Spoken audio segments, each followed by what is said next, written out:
அஸ்ஸலாமு அலைக்கும் வரமத்துல்லாஹி வரகாத்துஹு.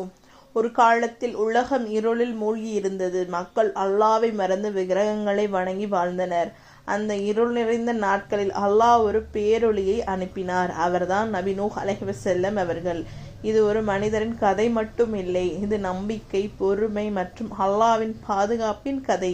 அந்த காலத்தில் மக்கள் அல்லாவை மறந்து கற்களை, மரங்களை, உருவங்களை வணங்கினார்கள்.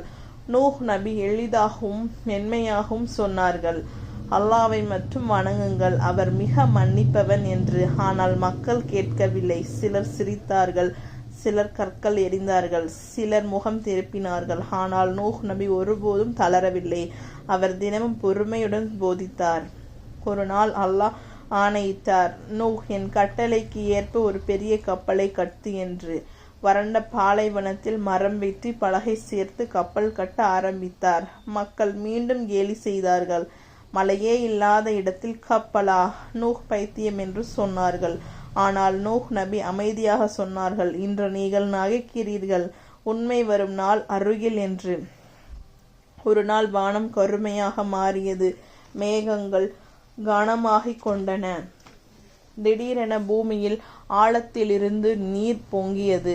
வானத்திலிருந்து பெருமழை கொட்டியது. மக்கள் ஓடினார்கள், பயந்தார்கள். அவர்கள் நம்பாத உண்மை அந்நாளில் கண்முன்னே நின்றது.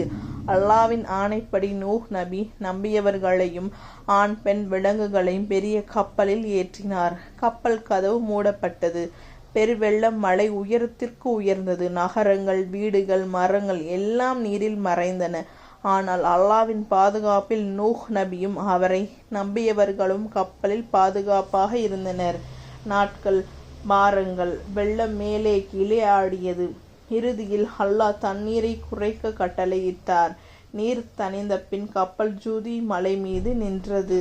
அவர்கள் அனைவரும் சஜ்தாவில் விழுந்து சொன்னார்கள், அல்லாவே, நீ எங்களை காப்பாற்றினாய், நீயே சிறந்த பாதுகாவலன் என்று.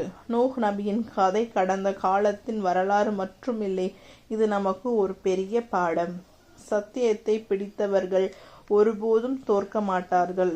பொறுமை இறுதியில் வெற்றி தரும். அல்லாஹ் மீது நம்பிக்கை வைத்தவரை அவர் ஒருபோதும் கைவிட மாட்டார்.